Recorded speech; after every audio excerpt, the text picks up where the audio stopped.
Today is an amazing, momentous day, and for once, for the first time in the history of the Damage Report, I am not BSing you to start off the show. Today's a huge day. One of my main legislative priorities, probably the single most important bill that I think we will consider as a people for some time, has been introduced today, laying the groundwork for what hopefully will be a very successful suite of follow-on legislation to come in future years. So we're gonna be breaking down the Green New Deal, which has now been introduced by Alexandria Ocasio-Cortez and a number of others, dozens of other co-sponsors in the House and the Senate.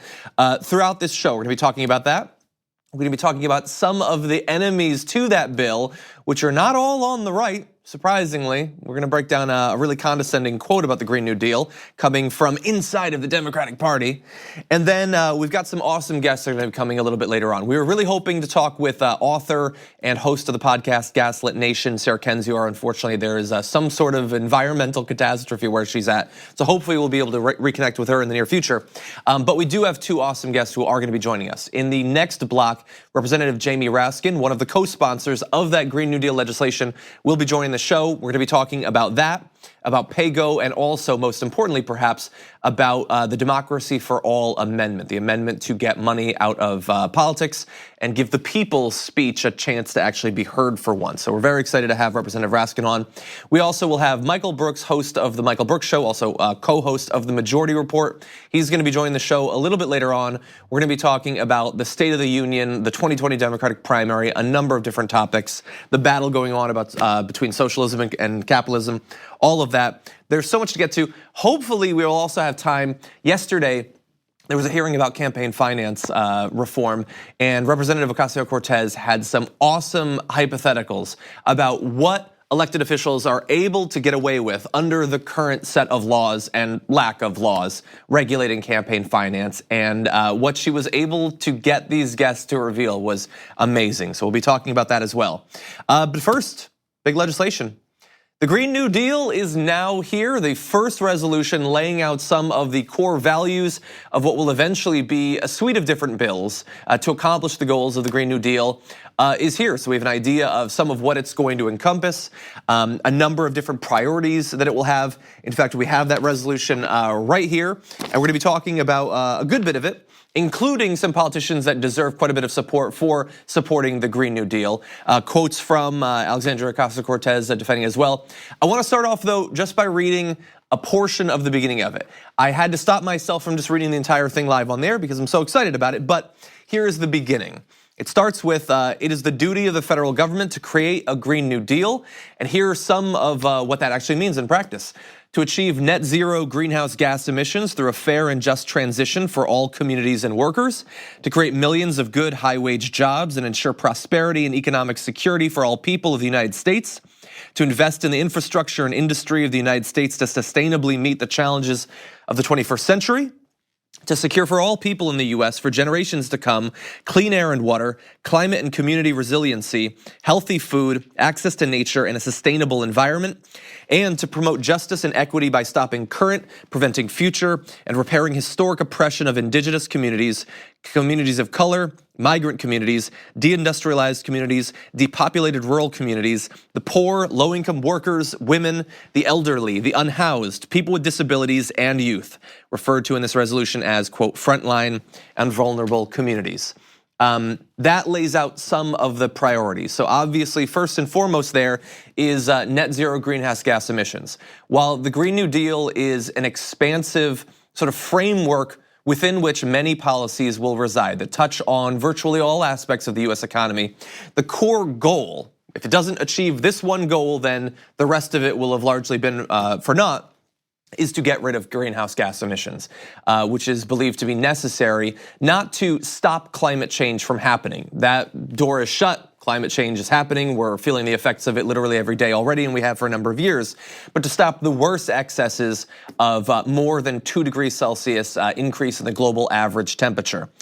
This is necessary. We do not have much time. As has been pointed out by the UN report, not in the same words, but the US government's report just a couple of months ago, and by AOC in a number of different interviews recently, we have something like 12 years, not to begin to debate this process, but to take massive concrete steps towards this. And this Green New Deal aims to do exactly that.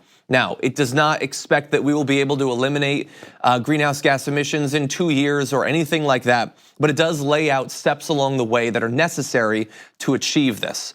And along the way, by the way, some people will, I want to focus on just the good of this, but I do have to acknowledge that there will be, disingenuous right-wing attacks instantly. So the fact that this mentions producing jobs, the fact that it mentions healthy food, that it talks about justice and equity for those who have been disadvantaged by the US government, that are currently marginalized along a number of different axes, they will say, well, this is just a progressive everything.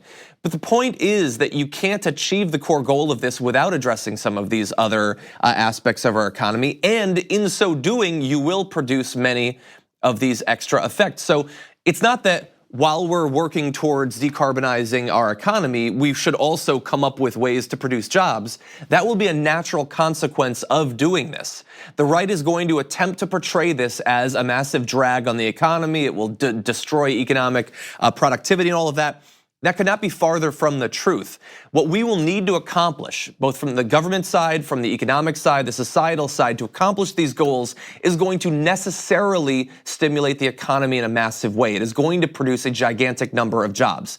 Now, where those jobs will come from will not necessarily be the same place as some of the vested interests that are going to be fighting against the Green New Deal. So you're probably not going to have a lot of new oil and coal jobs as a result of this, understandably so. But in a number of new industries that will be subsidized, that are currently sort of in their infantile stages right now, that need the support of the US government for at least a few more years to fight against, to be competitive against coal and natural gas and all of that, they will be able to produce massive amounts of jobs. That is a process that we have already been seeing for some time in the US. The solar industry, for instance, has been absolutely booming. We will see much more of that as well. Now, I want to give credit to some politicians who have signed on to this, even though the very idea has been mocked by a number of different people. But in the Senate, you have a number of different co-sponsors. You have Senator Harris, Booker, Warren, Gillibrand, Sanders, Merkley, and Blumenthal, and I think Mazie Hirono as well as the 9th Senate co-sponsor. Now, it is not some random chance that of all the senators who could sign on to this, virtually every one of those is either already a declared contender in the Democratic primary or is expected to be in the near future. What we are seeing is that these people, Harris and Booker and Warren and all of them, seem to believe that supporting the Green New Deal is going to be a litmus test in this Democratic primary. And thank God. I hope that it is. If you can't take seriously addressing the threat of global climate change, then what are you running to be president of? What are you running to be president for? What are you hoping to do when you get in there? Deregulate Wall Street? Like little changes around the edges? No, this could become the core of the Democratic Party for a generation.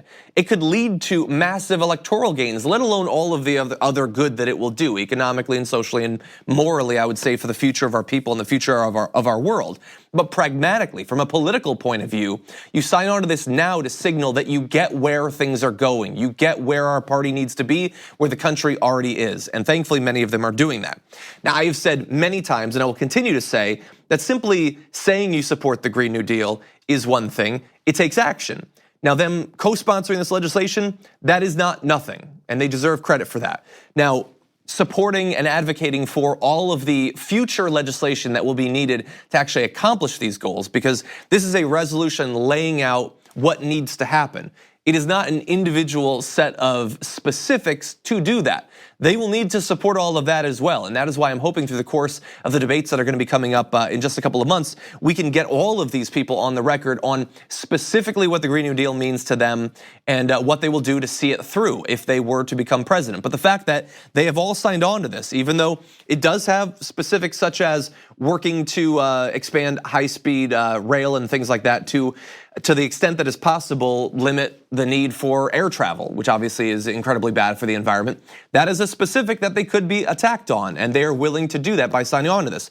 The fact that we're going to be pushing for massive investment in electrical vehicles, charger installations across the country to hopefully in the near future eliminate the need for internal combustion engines, that is a specific that they could be attacked on, and they are willing to do that by signing their names on here. So this is not everything they need to do to deserve credit, but it is some. And thank you to AOC, the others that have gotten this ball rolling, Sunrise Movement, all the other environmental activists that have done the necessary work to get the country focused on this so that so many politicians in the House and Senate feel like they need to be a part of this for their political future. We're gonna take a short break. We'll have more on the Green New Deal a little bit later on. But on the other side of this break, Representative Jamie Raskin, one of the co-sponsors of this bill, is gonna be joining us. We'll be talking about this and more. We need to talk about a relatively new show called the Republic, or UNFTR. As a Young Turks fan, you already know that the government, the media, and corporations are constantly peddling lies that serve the interests of the rich and powerful. But now there's a podcast dedicated to unraveling those lies, debunking the conventional wisdom. In each episode of On the Republic, or UNFTR, the host delves into a different historical episode or topic that's generally misunderstood or purposely obfuscated by the so-called powers that be, featuring in-depth research, razor-sharp commentary, and just the right amount of vulgarity. The UNFTR podcast takes a sledgehammer to what you thought you knew about some of the nation's most sacred historical cows. But don't just take my word for it. The New York Times described UNFTR as consistently compelling and educational, aiming to challenge conventional wisdom and upend the historical narratives that were taught in school. For as the great philosopher Yoda once put it, you must unlearn what you have learned. And that's true whether you're in Jedi training or you're uprooting and exposing all the propaganda and disinformation you've been fed over the course of your lifetime. So search for UNFTR in your podcast app today and get ready to get informed, angered, and entertained all at the same time.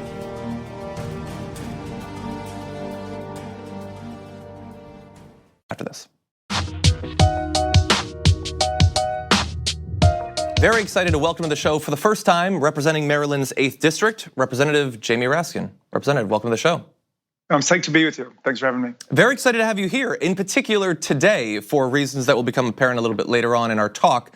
But we initially asked you to join us on the show to talk about the Democracy for All Amendment, something that we've spoken about on the Damage Report a couple of times in the past. You are one of the co-sponsors of this bipartisan constitutional amendment. Can you explain what the Democracy for All Amendment aims to achieve? Well, it attempts to reverse Citizens United by restoring Congress's power to regulate campaign expenditures and contributions.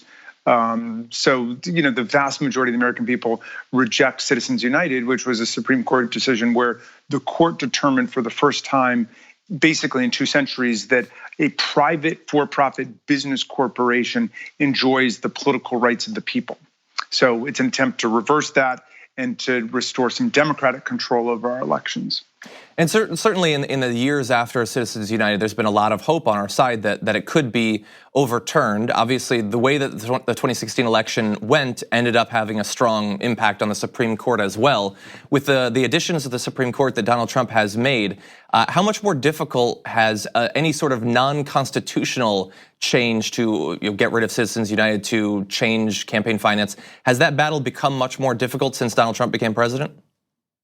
Well, undoubtedly. I mean, we don't have the president on our side, and the Republicans are still controlling the Senate. On the other hand, the election in 2018 put a firm pro-campaign finance reform majority in the driver's seat in the House of Representatives. And I'm introducing legislation to deal with this before we get to a constitutional amendment with a statutory mechanism, and we're calling it Shareholders United. And it accepts the premise of Citizens United, which is what Justice Kennedy claimed, which was that the CEOs are essentially speaking for the shareholders of the corporation, and therefore they're exercising vicariously the free speech rights of the shareholders. And we're saying, okay, fine, if that's the case, no corporation should be allowed to spend any money in our politics until you have a prior majority vote of the shareholders. So Shareholders United basically is a way to say, we'll take you at your word, but we don't want any corporations involved in politics until the shareholders have gotten a vote on it. And in fact, if a majority of the shareholders of a company can't even take a position in politics because they're a state, they're a city, they're a not-for-profit corporation, they're a university, they're a mutual fund, they're an insurance company, and they can't get involved in politics, then the corporation itself can't get involved in politics because who are they speaking for if the shareholders themselves are legally barred from being involved in politics? So we think this is a promising road to go down to try to reverse the damage of Citizens United until we can amend the Constitution, and maybe we won't even need to. And it certainly seems wise to approach this from multiple directions, both legislation and amendments. On the amendment side, anytime someone proposes a constitutional amendment, one of the sets of criticisms will be either it's too difficult in the modern era to actually get any constitutional amendment passed, that if we had some sort of constitutional convention, then God only knows what would come from it. For those who think that a constitutional amendment is just fraught with too many booby traps, what is your response to that? Well, I mean, it's kind of an ahistorical and anti-democratic way of thinking about our Constitution. We've had 17 amendments to the Constitution since the Bill of Rights was written, so 27 if you include the Bill of Rights. But since the Bill of Rights in 1791, and most of them have been democracy enlarging, suffrage expanding constitutional amendments. So they're about political equality. The 14th Amendment said equal protection. The 15th Amendment said you can't discriminate based on race in voting. The 17th Amendment shifted the mode of election of US senators from the states to the people. The 19th Amendment, of course, gave us women's suffrage. The 23rd Amendment said people in DC can participate in presidential elections. The 24th Amendment abolished poll taxes. The 26th Amendment lowered the voting age to 18. So it's totally within the trajectory of our constitutional history and development to amend the Constitution to make America a more democratic country, because there were so many anti-democratic filters built into the original compact. So quick note, I am not going to attempt to go toe-to-toe with you on constitutional trivia, but very good point there that you're making. I'm a constitutional law professor, forgive me for lecturing. Makes sense. Oh, no, I don't mind at all. I'm always looking to learn more. So we also have major legislation introduced today. The first Green New Deal resolution put forward by Representative Alexandria Ocasio-Cortez, as well as a number of co-sponsors in the Senate and the House, of which you are one. Proudly. Probably? Proudly. Proudly. So where do we go from here now that we have some details on what the Green New Deal will actually look to accomplish?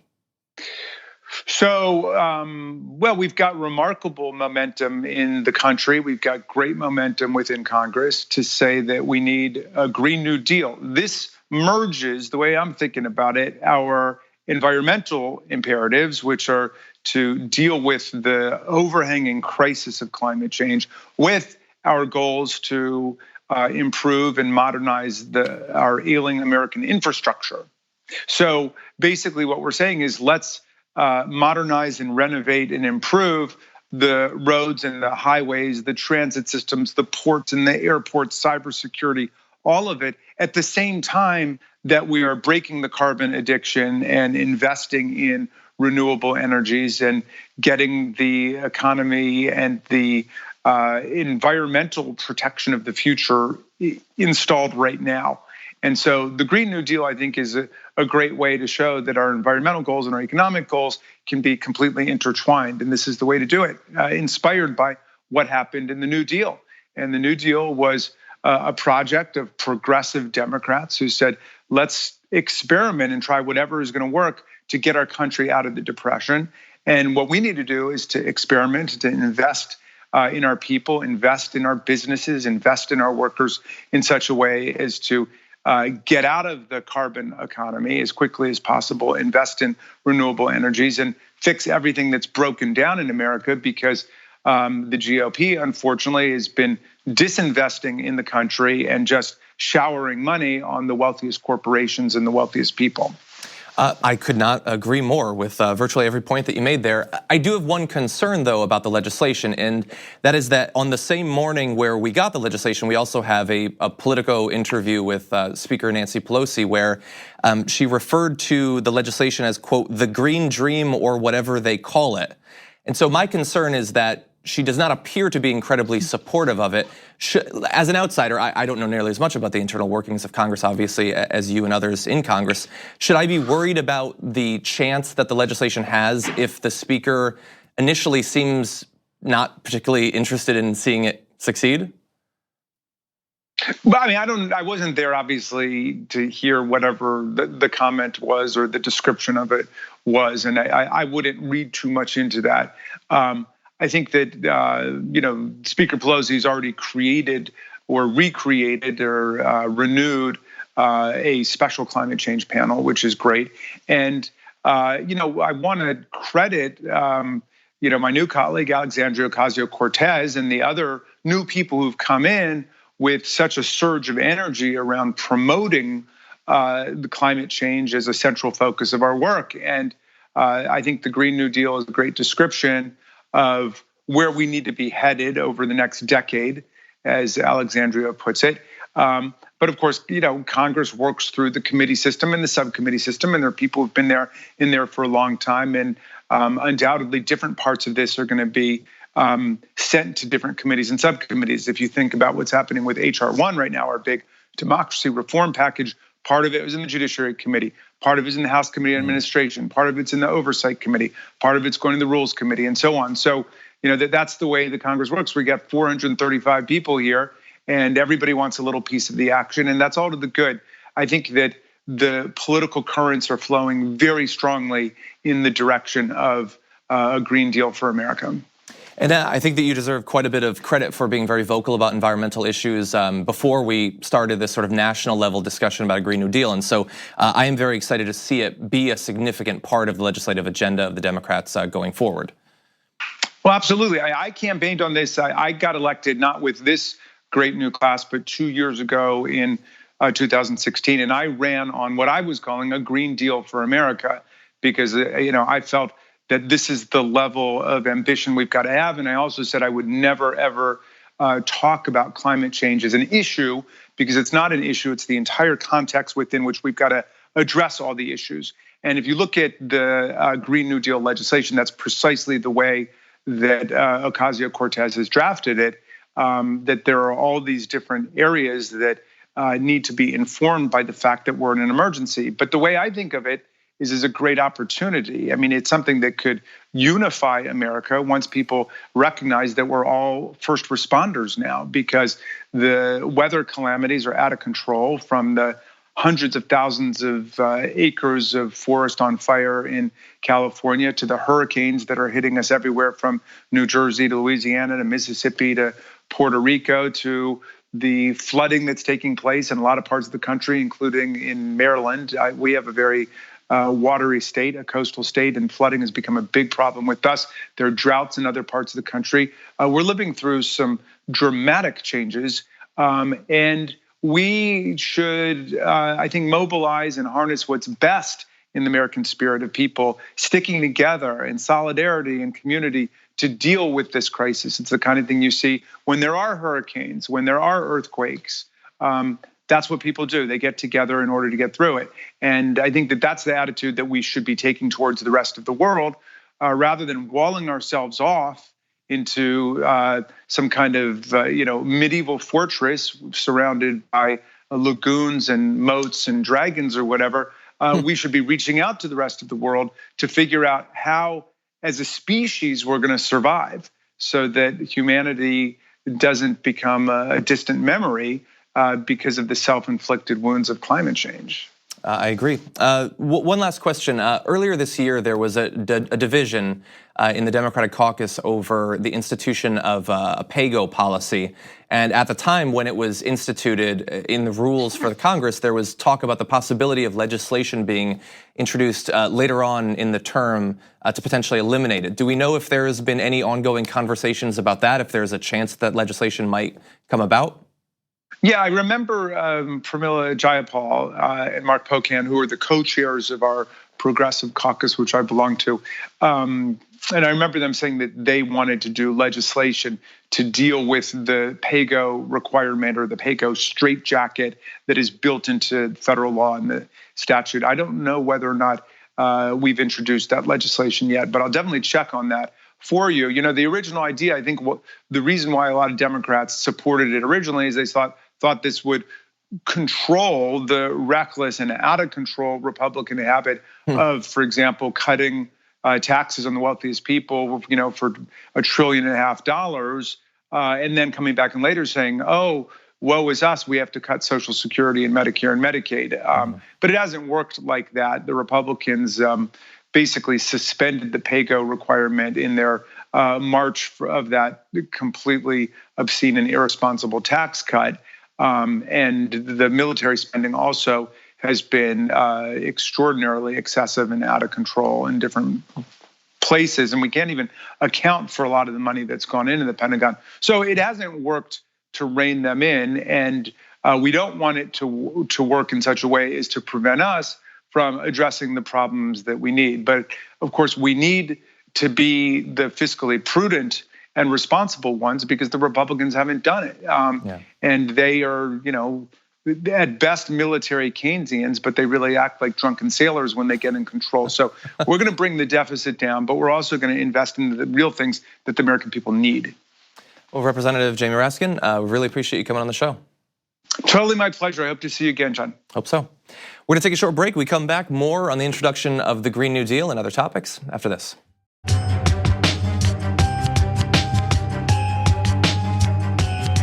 Welcome back to the Damage Report, everybody. More on the Green New Deal. Let's turn now to a tale of two takes on the Green New Deal. On the one side, we have Alexandria Ocasio-Cortez, the representative who not only is putting forward this legislation, but also in conjunction with the Sunrise Movement, helped to make it a thing that we were talking about at the national level, perhaps for the first time. On the other side, you have Nancy Pelosi, obviously one of the most powerful politicians in the country, who will be very important for the future of the Green New Deal, for it to have a future.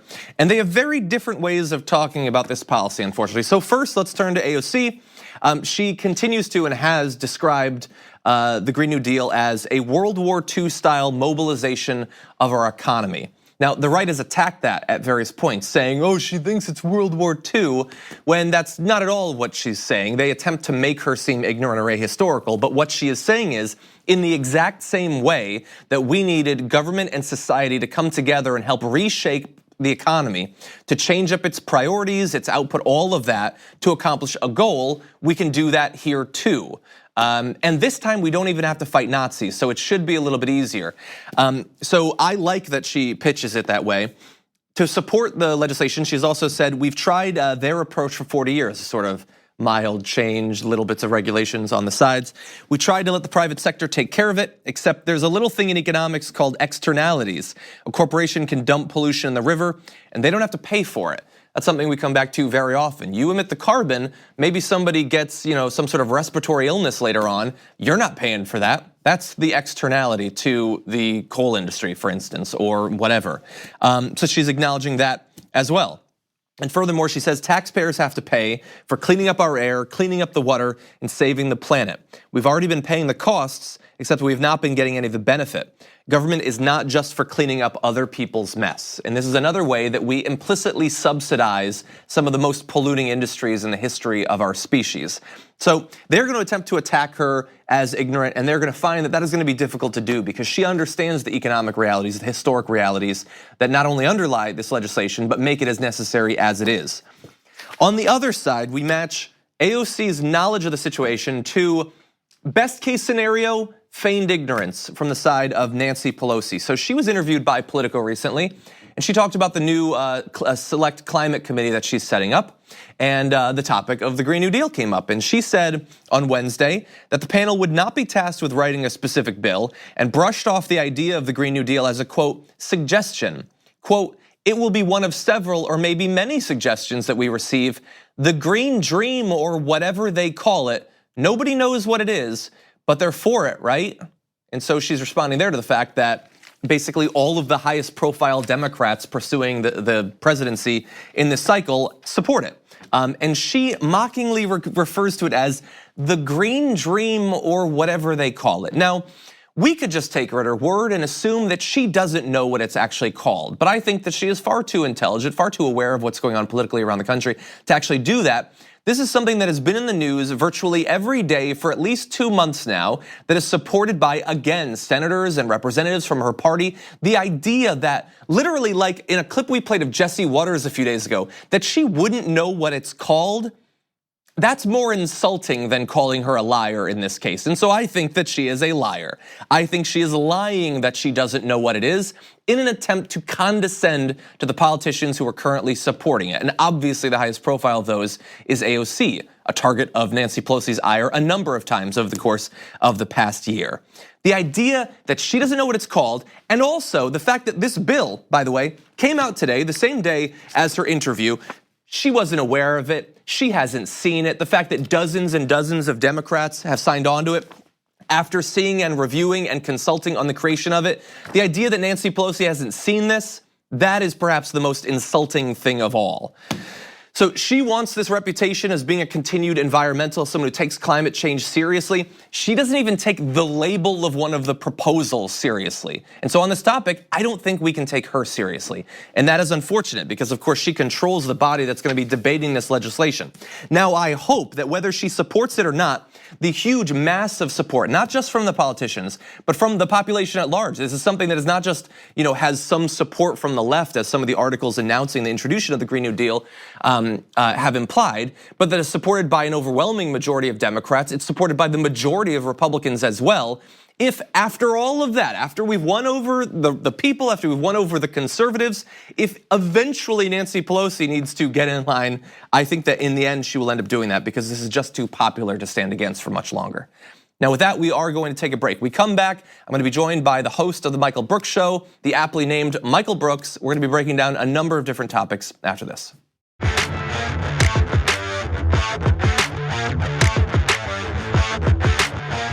Joining us on the show now to help break down some of what's been going on in this country lately, Michael Brooks, host of the Michael Brooks Show, co-host of the Majority Report. Michael, welcome to the show. Hey John, how you doing? Good to be talking with you, man. Good to be talking to you too. I'm not doing well, but that's because I've been thinking about politics all day long. But we're very glad to have you here to talk about some of this. So first, I want to give you a chance to respond to the State of the Union. Donald Trump gave his speech. The initial approval numbers I've seen seem pretty good for him. In what ways do you think he might have actually helped himself improve his position politically? Well, now I'm in a bad mood too, John. So I've caught up with you. To be honest with you, I don't think much. I think that these audiences are really skewed. People who watch these things generally are, supporters of whoever the president might be at the time. I thought the speech was low energy, in fact, and I just don't see any of the calculus changing. I mean, he's trying his version of triangulating, right?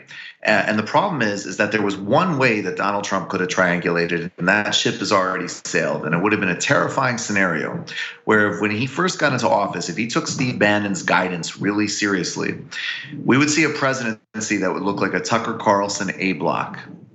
And that would be a virulently racist, xenophobic one, which Donald Trump's is, but it would also have some sort of actual economic populism, and that would be really dangerous. But he hasn't done that. He's done standard issue Republican wealth redistribution to the top. And America, I think, importantly, as much of a kind of fundamentally, racist and sexist country as we are in some ways, there's actually been a huge amount of pushback. I mean, if you think of two things Trump went out on, he bet the midterms on white nationalism and he lost.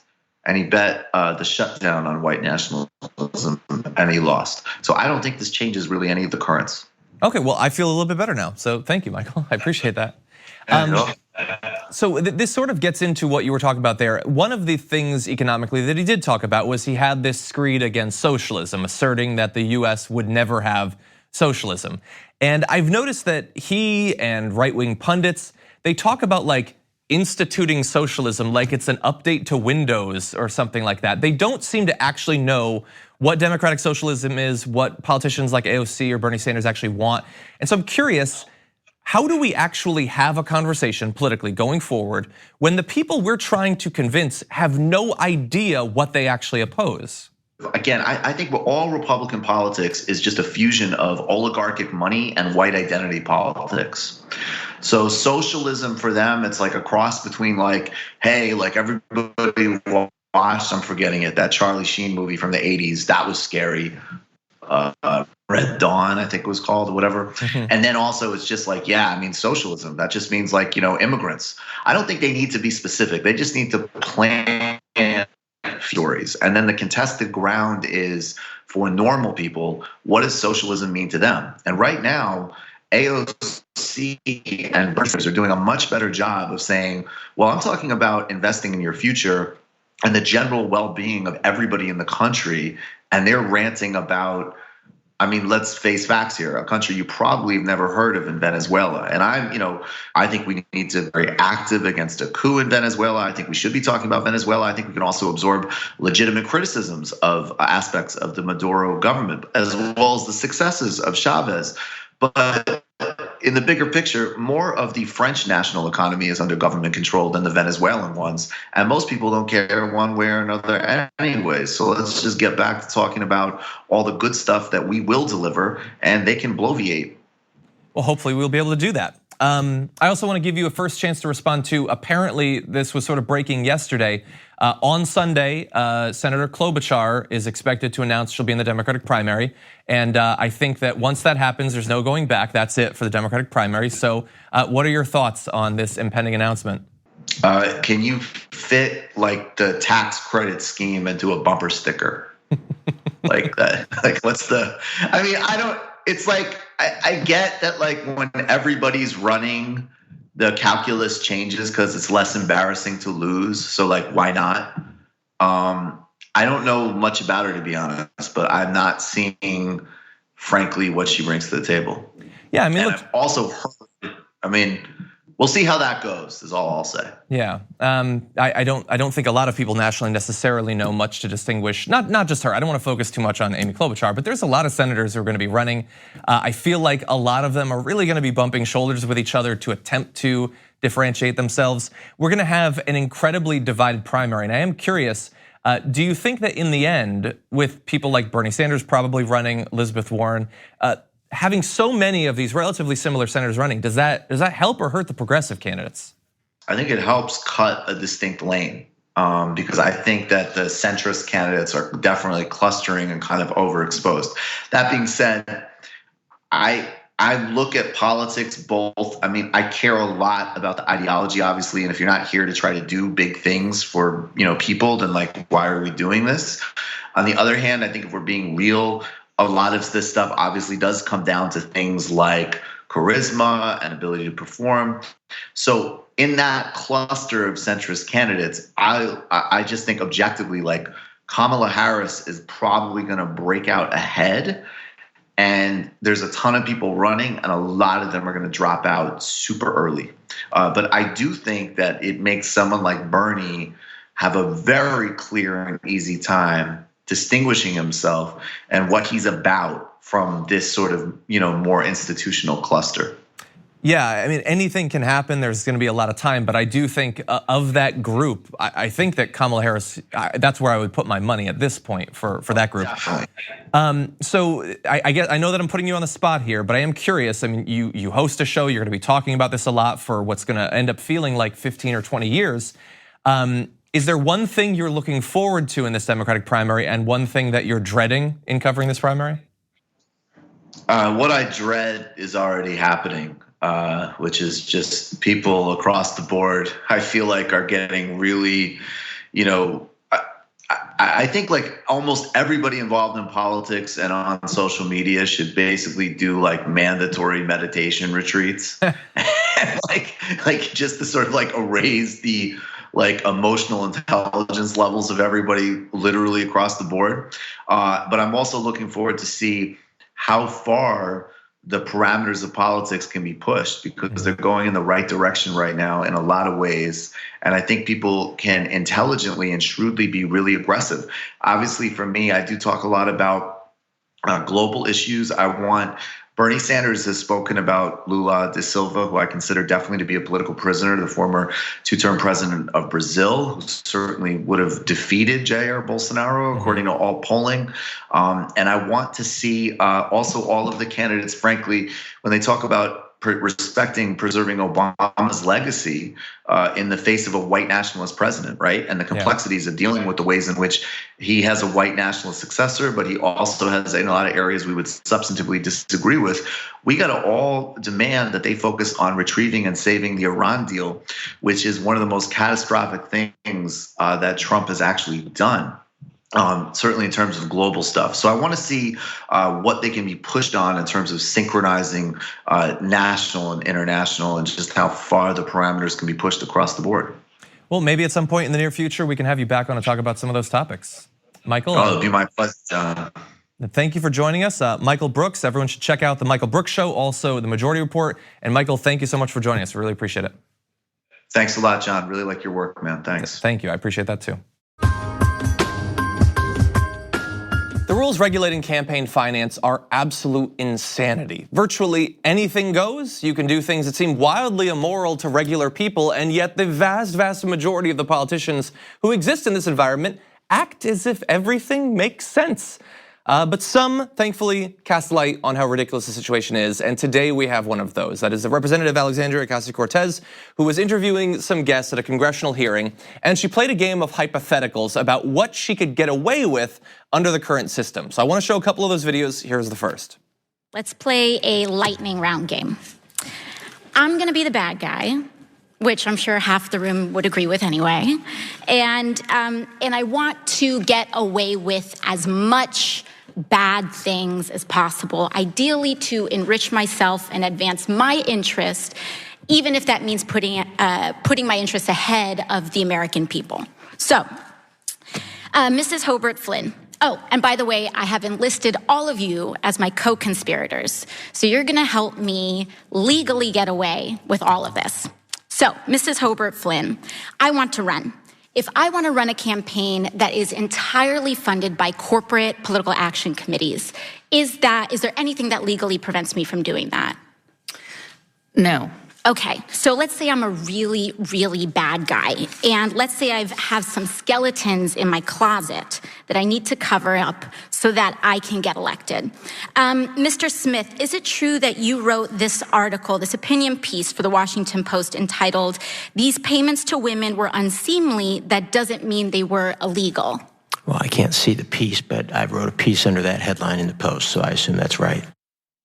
Okay, so far the law won't stop her from getting in there purely backed by corporate interests, using the money that she's given to silence her critics or people who know information about her that needs to get out.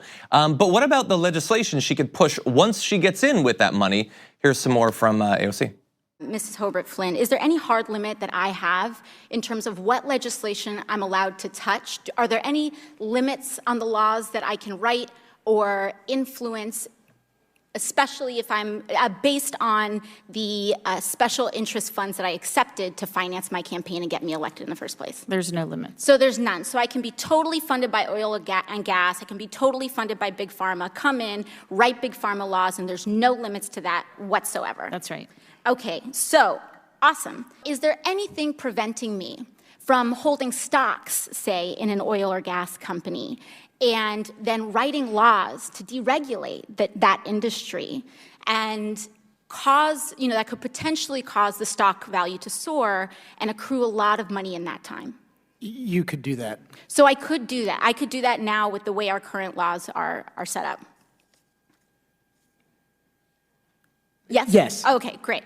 So that seems crazy. I think we can all agree. There's a lot more to the video. You can see those at Think Progress's Frank Dale's Twitter account. That's at FW Dale. He's collected a few more of the interactions, but already you can see what she's hoping to do there.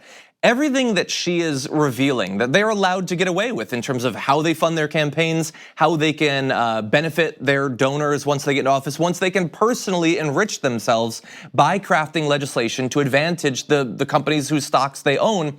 We get all of that because we've been paying attention, but to the regular person out there who doesn't necessarily think or talk a lot about campaign finance, that is insanity. And the only way we're gonna get that message across, which I think is a necessary impetus to actually doing something about it, is to reveal in very clear, easy to follow ways what exactly is going on. And AOC has done that perhaps better than anyone else I've seen recently. They get away with murder in there. And she goes on to show that the small regulations we actually have, The president is immune to even most of those. And so while Congress people can get away with murder, the president can do even worse. So I would advise you go look up Frank Dale's Twitter account so you can see more of those interactions. Great work by AOC there on campaign finance. Thank you everybody for watching. Tomorrow on the show, by the way, we're gonna have Emma Vigeland is gonna be back in studio. She's gonna be co-hosting. We're gonna close out the week strong. It's Friday. You never know what could happen. We'll see you then.